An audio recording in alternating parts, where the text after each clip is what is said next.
The Adventures of Rumi and Bixby Bear by J.R. Rothstein. Inspired by the poetry of Jalal al-Din Rumi. Narrated by Gail Goslin. For Mary Catherine Dove Robertson, my dear grandmother of blessed memory, whose life and spirit embody the values of the poet Rumi. Once upon a time, in a land not so far away, there lived a girl named Rumi.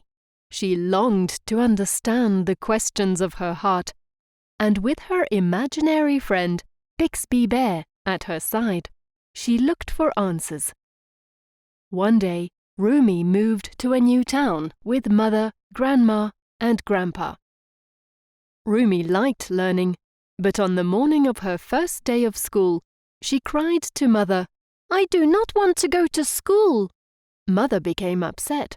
"Why not? School is important." Grandpa became concerned at Mother's tone.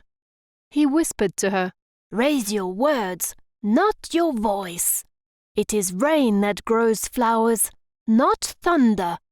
Grandpa looked lovingly at Mother and continued, "How do you think the rose ever opened its heart and gave the world all of its beauty? It felt the encouragement of the sun's light against its being." As Mother thought about Grandpa's words, she helped Rumi get ready for school. When they arrived at school, Mother asked Rumi what was wrong, but this time gently. "I stutter, and I'm afraid that nobody at school will like me," Rumi confessed. Mother hugged Rumi and kissed her forehead and said, "My dear, I am sorry I raised my voice before. But remember that when you are afraid, uncertain or sad, my love for you is like an endless ocean. It has no beginning and no end." "But I am afraid that I won't find any friends at school," Rumi said sadly. "Ever since the morning of your life, friendship heard your name, and it has been running through the schoolyard trying to catch you. You must let it." Rumi smiled because she knew her mother was right. Friendship was waiting for her. At school, Rumi saw many new faces. She gathered all her courage and went to her teacher to ask him the questions that had been weighing on her heart. "What should I be when I grow up? What job will get me the most friends?" "I cannot tell you about friendship," her teacher said. "But this I know. Who you are, the friends you will make, and the job you will choose are all different things. Let the beauty of what you love to learn lead you to what you choose to do." Rumi liked what her teacher said, but she still wanted to learn about friendship. After school, Rumi arrived home and ate dinner with her grandparents while Mother was still at work. Rumi still had many questions on her mind. "Grandpa, Grandma, can you tell me about friendship?" Rumi asked. "My precious," Grandma responded, "friendship is an act of imagination. Friendship is looking at the thorn and seeing the rose, looking at the night and seeing the day." "What does that mean?" Rumi asked. "I do not understand." Grandpa explained. "Be patient with the questions of your heart," he added. "Everything has its time, and every type of friendship has its season. Just as the moon needs time to become full, so does the human heart." After dinner, Rumi sat with Bixby Bear in her bedroom and wondered about the future. "What will my life be like when I grow up? Will I have a lot of friends?" Rumi asked Bixby, with her eyes bright with curiosity. "I do not know the answers," Bixby Bear replied. "All I can say is this. Learn from others, but do not blindly follow the stories that came before you. You must create your own path." "But I do not want to walk the path alone," Rumi said anxiously. "Others may walk the journey with you, but nobody can walk it for you," said Bixby Bear. "Can you walk it with me, Bixby?" asked Rumi. Of course, Rumi. I am your imaginary friend. I am here for you as long as you may need me, Bixby Bear replied. That makes me feel better. Good night, Bixby. Rumi smiled as she yawned. Good night, Rumi. Sweet dreams. That night, Rumi had a dream. She imagined that she and Bixby Bear walked on the great long road called life. They travelled far and wide. Rumi looked to her right and to her left, upwards and downwards, above the heavens and below the earth, looking for the answers to all the questions in her heart. Sometimes, Rumi wondered if she was walking the correct path, but Bixby Bear comforted her by saying, Be patient with your questions. As you begin to walk the way will appear. The one who is a seeker will always be a finder. In her dream, Rumi met different kinds of people and tried to be their friend. Rumi found that friendships could be hard work, and that some people did not want to be her friend. Rumi telephoned her grandparents to ask them more about friendship. Grandpa said, Friendship is the water of life. Don't be afraid to jump in. But run, my dear, from anyone who weakens your precious and growing wings. Grandma added, Remember that friendship is a home where two souls meet, a place beyond who is right and wrong. But if you are looking for a friend who is faultless, then you will be friendless. And if you are annoyed by their every rub, then how will you ever be polished? But how do I become polished? Rumi asked. Keep walking the great long road, Grandma responded.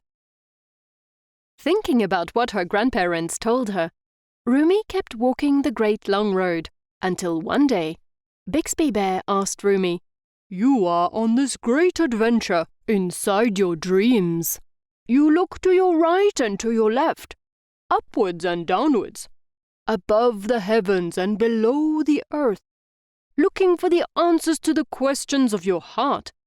But when will you really begin the journey into yourself?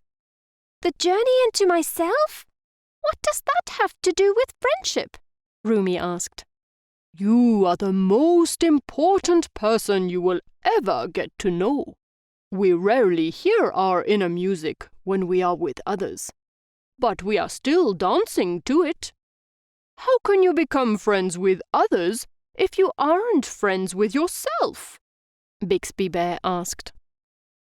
There were times along her journey, however, that Rumi felt discouraged.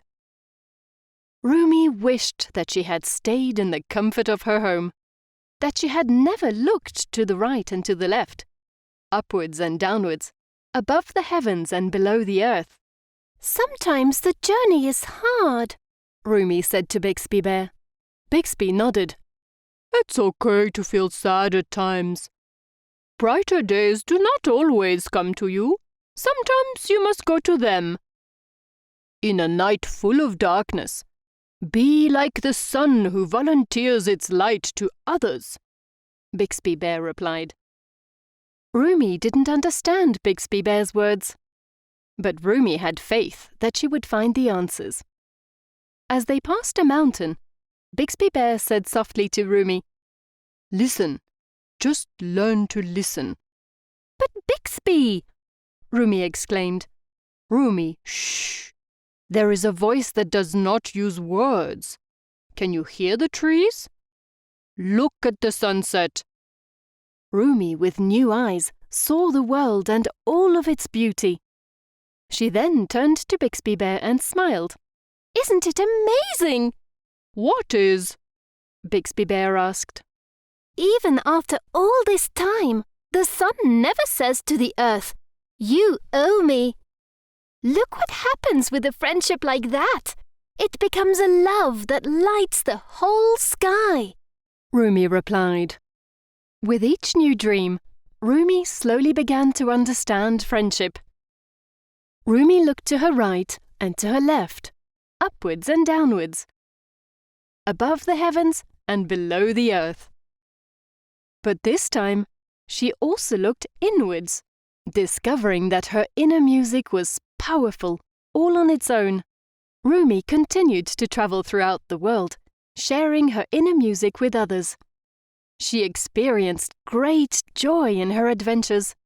She practiced yoga on the Great Wall of China and floated on salt water at the lowest depths of the earth.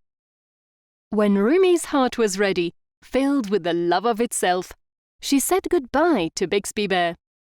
As Bixby Bear departed, he asked Rumi to remember everything they had experienced together. No matter the challenges, stutters or pain that Rumi experienced along her adventure, Rumi always carried Bixby Bear in her heart. Now alone with her inner voice, she kept searching for answers, grateful for all the questions that life gave her. Rumi never gave up.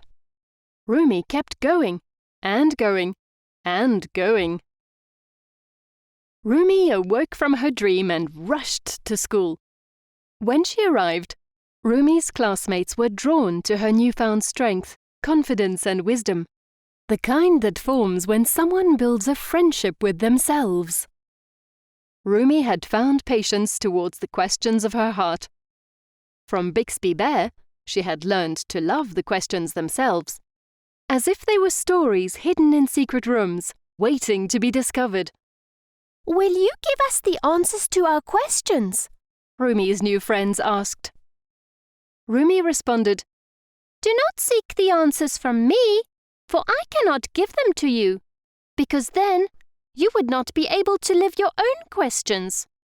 How do we live our questions? They all asked Rumi. Live the questions in the now. Then one day, maybe without even knowing it, your heart will live its way into the answers. With her family and friends by her side, Rumi explored to the right and to the left, upwards and downwards, above the heavens and below the earth. They looked inwards. They inspired each other. They befriended others. They loved.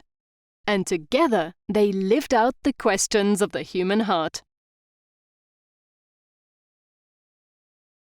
Additional information. Please visit www.rumiandbixbybear.com to learn more about the poet Rumi. On the website, you can also download a free parent and teacher guidebook designed to facilitate discussions among children and parents, teachers and students. The end.